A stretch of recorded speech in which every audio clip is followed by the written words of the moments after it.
Hey there, happiness seekers. Welcome to Elevate Daily, where we seek to give advice that can make your lives brighter and more fulfilling. Have you ever spent 20 minutes trying desperately to solve a problem, only for the answer to suddenly appear while you're taking a shower? Maybe you've stared at a blank page, unable to think of anything. You push harder, you concentrate. You tell yourself, "Come on, think." Nothing. Then you give up, go for a walk, start washing the dishes, and suddenly, there it is, the idea, almost fully formed. So what exactly happened? Did your brain suddenly become more creative because you stopped caring? Not quite. Because here's the strange truth. Sometimes, the harder you try to force a good idea, the harder that idea becomes to find. And today, we're going to explore why your best ideas often arrive when you stop looking for them, what your brain is secretly doing while you think you're doing nothing, and how you can actually use this strange effect to become more creative. And stay with me, because later we'll look at one of the biggest mistakes people make when they try to take a break. A mistake that can stop this entire process from working. But first, if you enjoy thoughtful conversations about psychology, happiness, and understanding how your mind works, don't forget to like this video and subscribe to Elevate Daily. Now, let's explore this together. Imagine you're trying to remember someone's name. You know the name. You can almost feel it sitting somewhere in your mind. So you try harder. You search through every possible answer. Nothing. Eventually, frustrated, you give up. Then 20 minutes later, while doing something completely unrelated, the name suddenly appears. Why? Because when you consciously stopped searching, your brain didn't necessarily stop working on the problem. And this brings us to one of the most fascinating parts of creativity. Your conscious mind is only one part of the process. When you're intensely focused on a problem, you're usually searching through the most obvious information available to you. You follow familiar pathways. You test the solutions that make the most sense. And that's useful. But creativity often requires something different. It requires connecting ideas that don't obviously belong together. And sometimes intense focus can actually get in the way. Think of it like searching for something you've lost in your bedroom. You become convinced it must be in one particular drawer, so you keep checking the same drawer, again and again and again. The problem isn't that you're not trying hard enough. The problem is that you're searching in the same place. Your brain can do something similar. Psychologists sometimes describe this as fixation. Once your mind becomes attached to a particular way of seeing a problem, it can become difficult to notice other possibilities. And here's where stepping away becomes surprisingly powerful. When you stop forcing the problem, your attention loosens. Your mind begins wandering. And connections that were previously hidden can start appearing.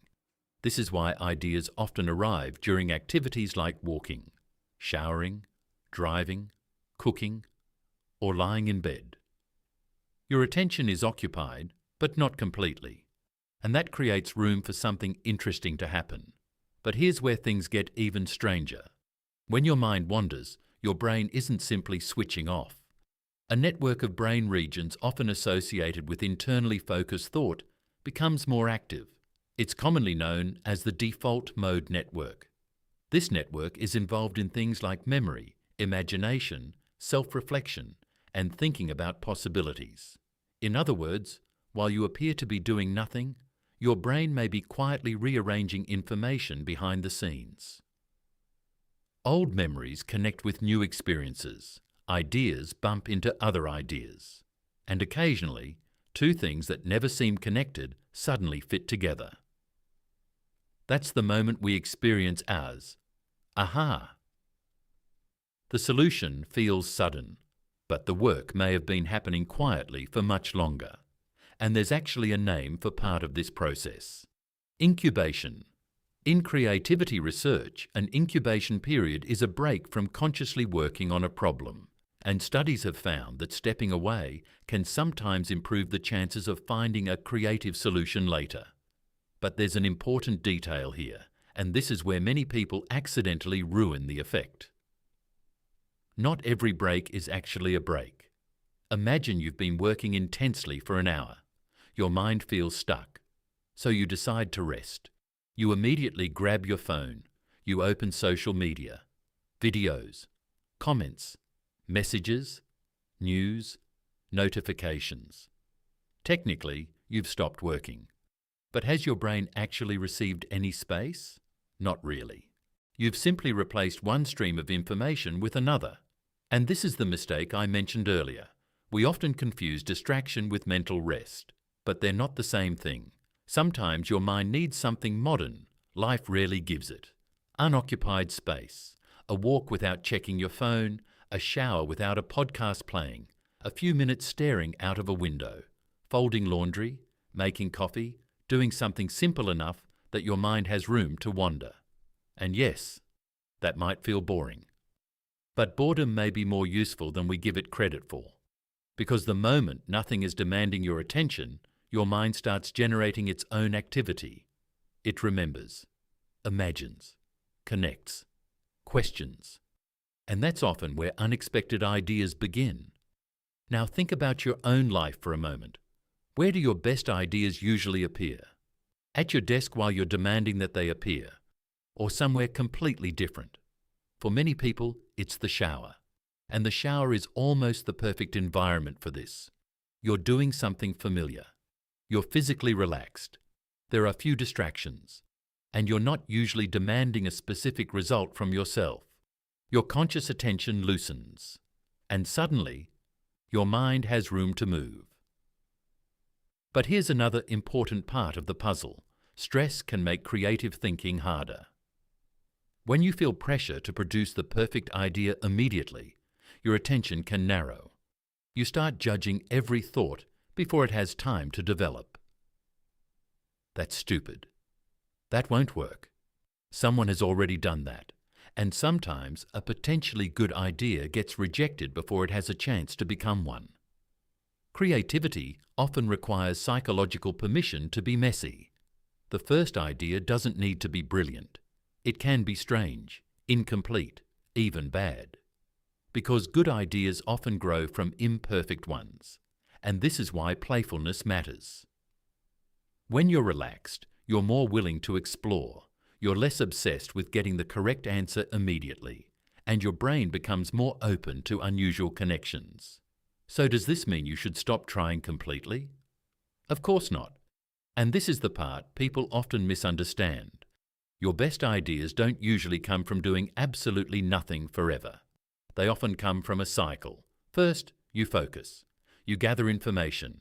You think deeply about the problem. You give your brain the raw materials. Then, you step away. You allow those materials to settle. And later, you return. Focus, rest, return. That's the rhythm. You can't expect your brain to connect information you never gave it. But you also can't always force those connections to happen on command. Think of creativity like planting a seed. Focused work puts the seed into the ground. Stepping away gives it time to grow. Constantly digging it up to check whether it's working doesn't help. So how can you actually use this? The next time you're stuck on something, try this. First, work on the problem seriously. Give it your full attention. Write down what you know. Explore the obvious possibilities. Then, when you genuinely feel stuck, stop. Not forever, just for a while. Go for a walk. Take a shower. Make something to eat. Do something simple. And most importantly, don't immediately flood every empty second with content. Give your brain room to wander. Then keep something nearby to capture ideas. A notebook, a notes app, a voice recorder. Because creative ideas have an annoying habit of arriving at inconvenient times and disappearing just as quickly. Finally, return to the problem later. You may be surprised by what feels different. Maybe the answer appears. Maybe you see a new direction. Or maybe you simply realize that the approach you were forcing was never the right one. And that brings us back to the question we started with. Why do your best ideas come when you stop trying? Because sometimes you haven't really stopped. You've simply stopped interfering. Your conscious mind steps aside, the pressure decreases, your attention broadens, and your brain gets the space to make connections that effort alone couldn't force. Maybe that's why so many breakthroughs happen away from desks. Not because work doesn't matter, but because rest is sometimes part of the work. So the next time you're stuck, don't immediately assume you need to push harder. Maybe you do, but maybe you need to walk away, to breathe, to get bored, to let your mind wander somewhere you weren't planning to go. Because the idea you're searching for may not be hiding behind more effort. It may be waiting in the space you haven't allowed yourself to create. If this video gave you something new to think about, don't forget to like it and subscribe to Elevate Daily. Every week we explore the psychology behind happiness, creativity, and living a more intentional life. And now I'd love to hear from you. Where do your best ideas usually come to you? In the shower? On a walk? Late at night? Or somewhere completely unexpected? Share it in the comments below. I'd genuinely love to see whether there's one place that keeps appearing again and again. Until next time, work deeply, rest properly, give your mind room to wander. And remember, sometimes the breakthrough arrives the moment you stop chasing it. I'll see you in the next one.